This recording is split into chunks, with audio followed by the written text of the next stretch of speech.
Hello friends, welcome to the રચનાની રસોઈ. સ્વાગત છે તમારું રચનાની રસોઈમાં. તો આજે મેં બનાવી છે સેન્ડવિચ. એકદમ સિમ્પલ રેસીપી છે અને ટેસ્ટી પણ લાગે છે. અને જે ઇન્ગ્રીડિયન્ટ્સ એડ કર્યા છે મેં એ ઘરમાં લગભગ અવેલેબલ હોય જ છે બધાને. તો ચાલો શરૂઆત કરીએ બનાવવાની. તો સૌથી પહેલાં મેં બટાકાને વોશ કરી અને પછી બાફવા માટે મૂકી દીધા હતા. લગભગ 4 નંગ જેટલા મેં મીડિયમ સાઇઝના બટાકા લઈ લીધા છે. તેને આપણે વોશ કરી અને કુકરમાં આપણે બાફવા માટે મૂકી દઈશું. હવે સેન્ડવિચ માટે એક ચટપટી ચટણી તૈયાર કરીએ. તો મેં ફુદીનાના પાન લઈ લીધા છે, તેને વોશ કરી નાખ્યા હતા. પછી કોથમીર લઈ લીધી છે, એને પણ મેં બરાબર વોશ કરી અને મૂકી હતી. કોથમીરને આપણે એની જે ડાળીઓ છે ડાળીઓ સાથે લેવાની છે. પછી લગભગ 2 મરચાં મેં એકદમ તીખા આવે છે જે લવિંગિયા મરચાં કે એ લઈ લીધા છે. પછી આની અંદર મેં સેવ લઈ લીધી છે. સેવ નહીં નાખો, નહીં તો તમે જાડી સેવ જે આવે છે રતલામી સેવ એ પણ એડ કરી શકો છો. જો રતલામી સેવ લેતા હોય તો મરચાંનું પ્રમાણ તમારે ઓછું કરી દેવાનું. હવે આની અંદર થોડું મીઠું એડ કરવાનું છે, પછી જીરું એડ કરવાનું છે અને લીંબુનો રસ લગભગ અડધા લીંબુનો રસ એડ કર્યો છે અને એકદમ ઠંડુ પાણી લેવાનું છે. જો તમે આઈસ ક્યુબ પણ લઈ શકો છો. તેનાથી ઠંડુ પાણી લેશો કે આઈસ ક્યુબ લેશો તો તેનાથી તમારે આ જે ચટણીનો કલર જે છે ગ્રીન જ આવશે, નહીં તો એનો કલર થોડો કાળો પડી જાય છે. જો મસ્ત ચટપટી ચટણી તૈયાર થઈ ગઈ છે. હવે આ બાજુ બટાકા બફાઈ ગયા હતા, તેને ઠંડા થવા માટે મૂકી દીધા હતા. ઠંડા થયા પછી મેં એની છાલ કાઢી નાખી હતી અને એને આપણે આ રીતે ઝીણીની મદદથી છીણી લઈશું.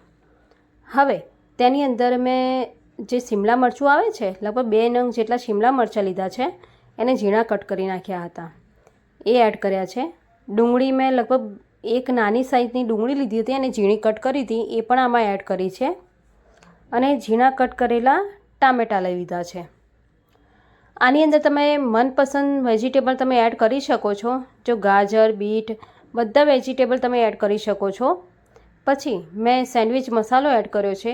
જો સેન્ડવિચ મસાલો તમારા ઘરમાં અવેલેબલ ના હોય તો તમે એક બાઉલની અંદર ચાટ મસાલો, કાળા મરીનો પાવડર, શેકેલા જીરાનો પાવડર અને કાળું મીઠું એડ કરી અને ચાટ મસાલો તૈયાર કરી શકો છો. અને થોડું કશ્મીરી મરચું એડ કરી દેવાનું, એટલે એકદમ ચટપટો મસાલો તમારો તૈયાર થઈ જશે.